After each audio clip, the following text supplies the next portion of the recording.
lakukan. Gadis kecil itu menjawab, "Aku sedang masturbasi."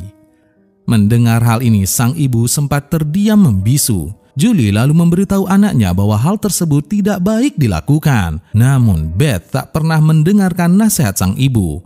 Ia tetap melakukan hal tersebut setiap hari. Ya, setiap hari. Gadis kecil itu masturbasi. Tak hanya di rumah, ia juga pernah melakukan hal tersebut di area publik. I remember one time when we were at the hospital waiting for Tim to come out, he was there visiting, and Beth and John were in the back seat, and I turned around and she had her legs spread and was masturbating in a public parking lot. And I had tried to explain to her numerous times before that's area, you don't do it in public places. Julie, how often was your daughter masturbate? Daily, constantly.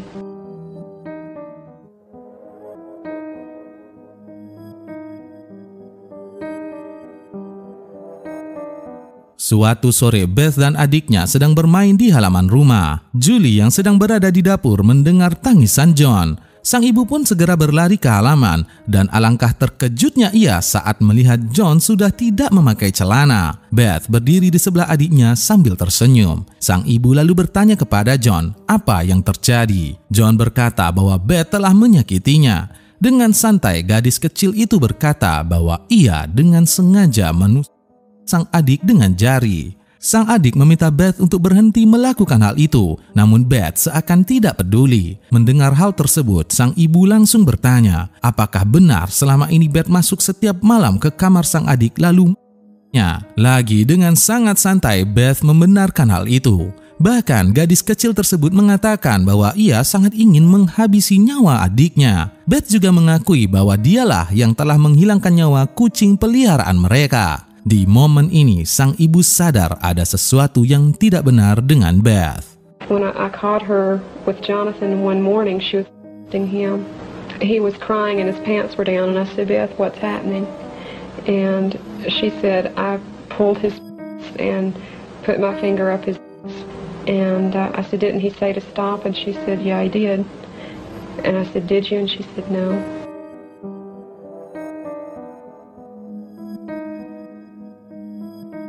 Julie kemudian memberitahu kejadian ini kepada suaminya. Tim mengatakan bahwa sejak pertama kali ia sudah merasakan keanehan tersebut. Pasangan suami istri ini lalu memutuskan untuk mencari tahu latar belakang Beth dan John dengan mendatangi kantor dinas sosial. Akan tetapi petugas mengatakan bahwa mereka tidak bisa memberikan informasi tersebut karena hal itu bisa melanggar undang-undang yang mengatur tentang kerahasiaan data anak adopsi. Tim dan Julie lalu mencoba untuk membawa anak-anak mereka ke dokter. Namun setelah mencoba beberapa kali, tak ada hasil signifikan yang terjadi. Bahkan semakin hari kelakuan Beth semakin meresahkan, terutama tindakan yang dilakukan kepada sang adik. Beth dengan sengaja mendorong John dari atas tangga, membenturkan kepalanya ke lantai, bahkan adiknya dengan jarum peniti. Karena tindakan yang seperti itu, setiap malam orang tua angkatnya harus mengunci kamar tidur Beth. Pengawasan ketat pun mereka lakukan. And so as a last resort, just to protect him, we had to tie our door shut. So I guess for the last 3 or 4 months now, we've had to tie her in at night, sort of barricade her.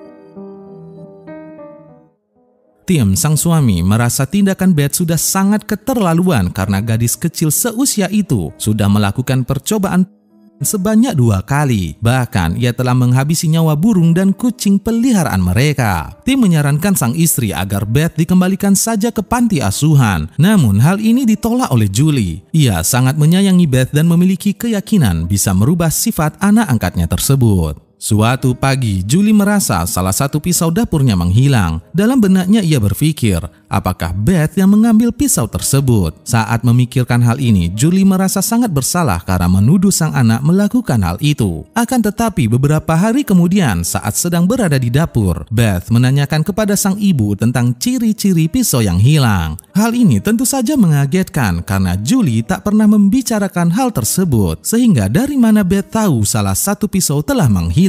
Di momen ini, kekhawatiran sang ibu memuncak.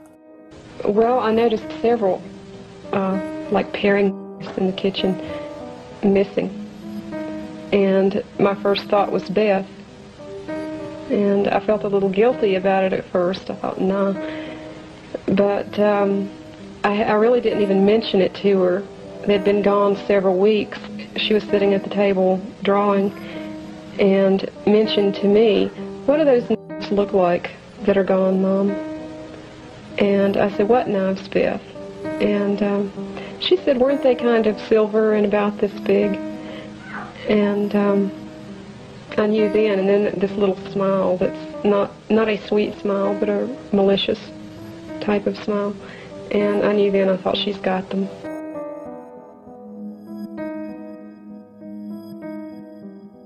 Lagi dengan didampingi sang suami, Julie mendatangi kantor dinas sosial. Di sana mereka menjelaskan apa yang telah terjadi dan memohon agar diberi informasi tentang latar belakang Elizabeth. Kali ini sang petugas bersedia memberikan informasi tersebut.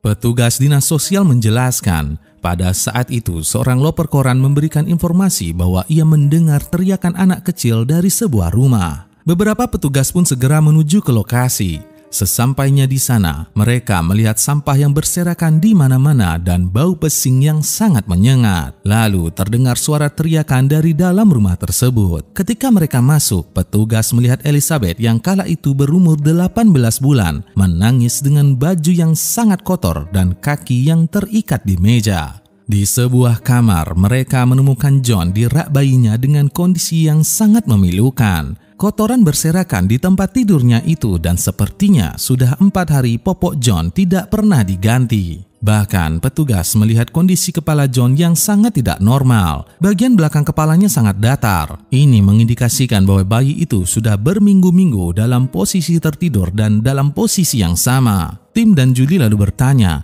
kemana orang tua mereka? Petugas menjelaskan bahwa sang ibu telah meninggal dunia saat melahirkan John dan sang ayah tidak diketahui keberadaannya. Yang petugas ketahui selama ini Beth dan John diasuh oleh kakak kandungnya yang berusia 13 tahun. Namun ketika petugas mendatangi rumah tersebut, mereka tak menemukan gadis itu.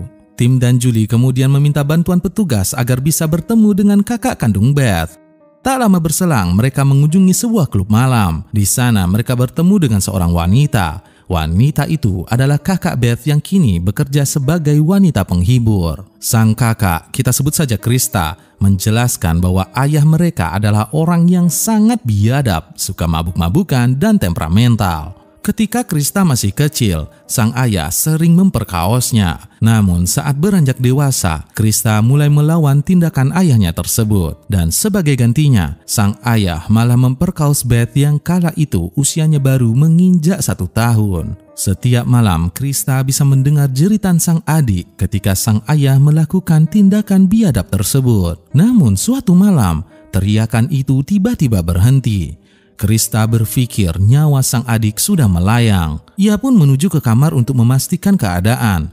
Ternyata karena saking mabuknya, sang ayah tak sadarkan diri dengan posisi Beth berada tepat di bawahnya. Krista lalu menarik badan sang ayah untuk menyelamatkan sang adik. Melihat semua kejadian ini, Krista pun muak dan memutuskan untuk pergi dari rumah. Lalu ia bekerja sebagai seorang wanita penghibur di sebuah klub malam. Mendengar hal ini, Julie tak kuasa menahan tangisnya. Sesampainya di rumah, Julie memberitahu sang suami. Mereka lalu memutuskan untuk membawa Beth ke dokter psikolog anak bernama Dr. Ken Magid yang dikenal sangat ahli dalam menangani anak-anak dengan masa lalu kelam. Di ruang prakteknya, Dr. Ken mengajak Beth berbincang untuk lebih mengetahui masa lalu yang dialami gadis kecil itu. Dari rekaman ini, kalian bisa melihat wajah Beth yang saat itu berumur 6,5 tahun nampak biasa saja, tak ada rasa bersalah, tak ada empati, dan sangat liar.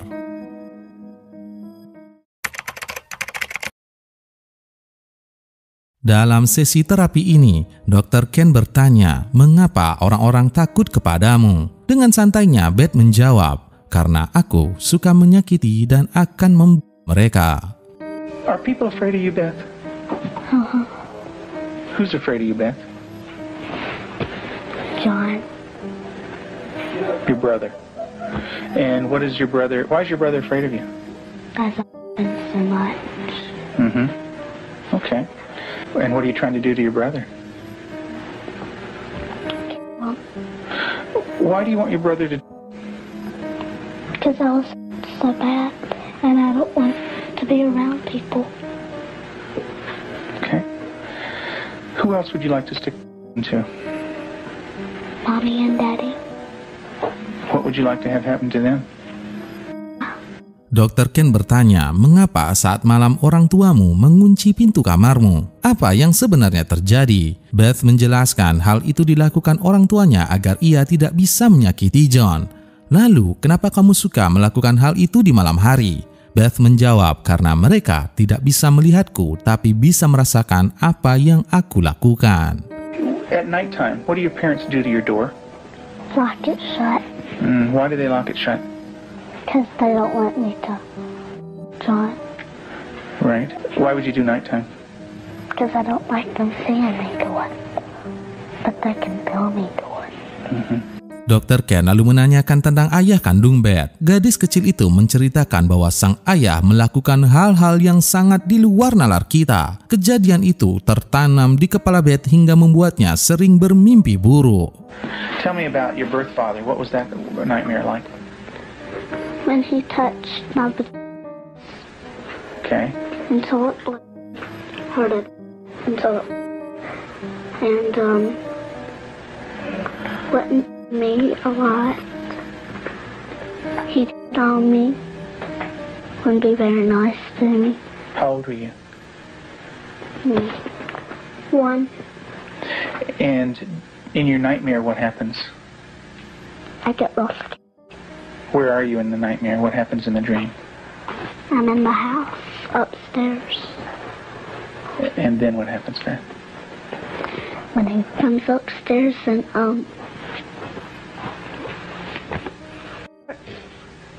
Where's your birth father? What's he doing? he's right there, and there's his hand. His hand's right there, Where? right there. You can't hardly see it because it's green. What's it touching? My vagina. And what is your birth father doing? But, Your face looks sad. Can you tell me about that? it's crying because there's dots of the tears. Dr. Ken kemudian bertanya tentang hewan peliharaan mereka. Dengan wajah imut namun tanpa perasaan, Beth menjelaskan apa yang telah ia lakukan. When you found some baby birds in a tree, what did you do then? I took them out. Are the baby birds kind of small? Can you describe them for me?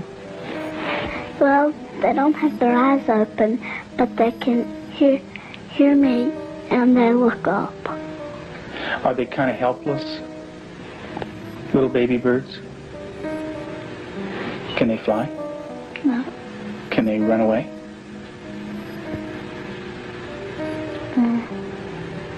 Yes. They can? Are they easy to catch or hard to catch? Hard. Yeah. Well, it's hard to remember. With the baby birds, what did you do? Took them out of the tree. And what did you do with them? Played around too rough. Also, one at the end, I picked it up and I thought it was, and I came to say, "Mommy, is this bird dead?"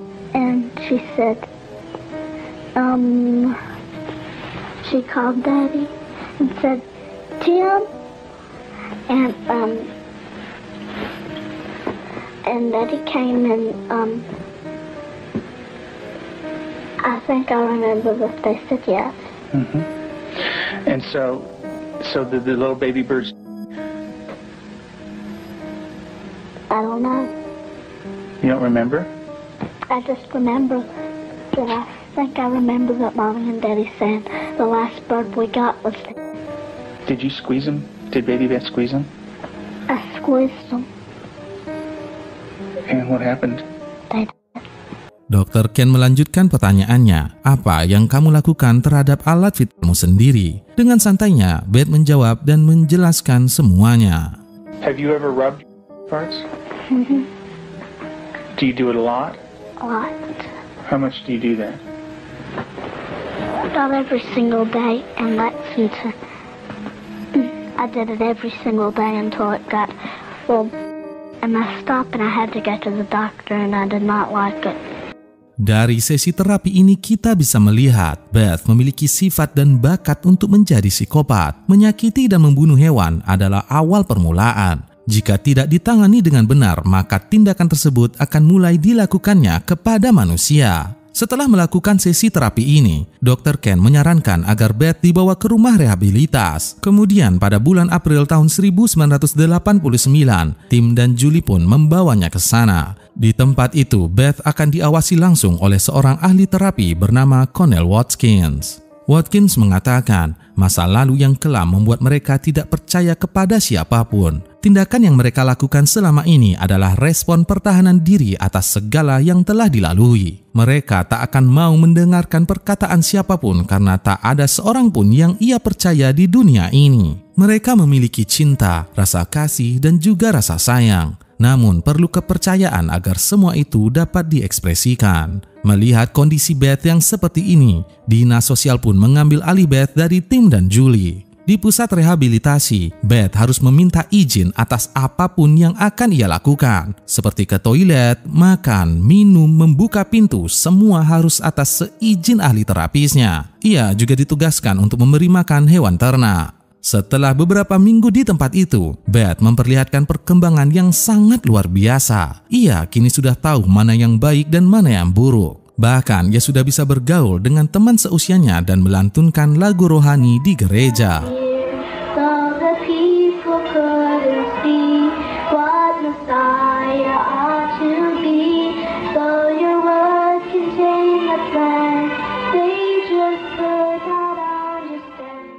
Beberapa bulan kemudian, Beth ditanya lagi oleh Dr. Ken. Namun kali ini kalian bisa melihat perbedaan yang sangat-sangat luar biasa. Dr. Ken bertanya dari mana amarahmu berasal. Beth menjawab semua itu karena masa lalunya. Do you know where that anger came from? That's when my birth dad, I had it all inside and I remembered it and I started doing it. And what did that do when it was inside? It made me want to hurt people really. Saat Dr. Ken bertanya, apa perasaanmu ketika melakukan hal-hal tidak baik kepada keluargamu sendiri? Di momen ini, Beth tak kuasa menahan air matanya. Kesedihan dan penyesalan begitu terlihat dari wajah gadis kecil ini. How you feel right now, Beth?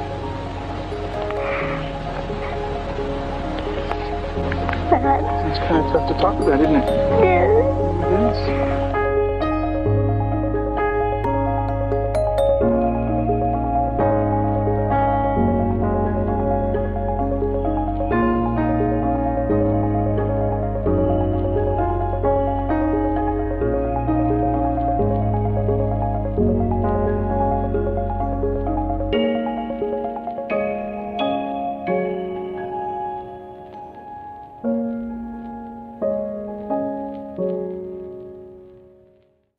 Beth kemudian tinggal di panti asuhan dengan tetap mendapatkan pengawasan dari ahli terapinya secara berkelanjutan.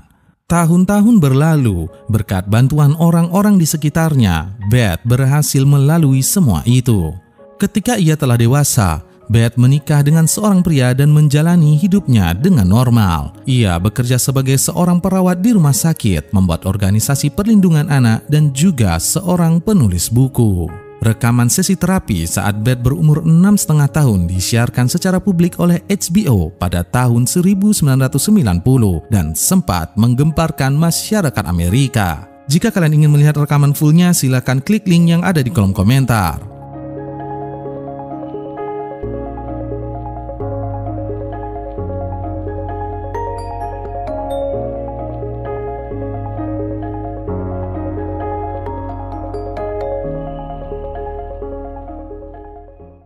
Dari kasus ini kita bisa belajar, sebelum menilai orang, baiknya kita tahu lebih dulu apa yang telah mereka lalui.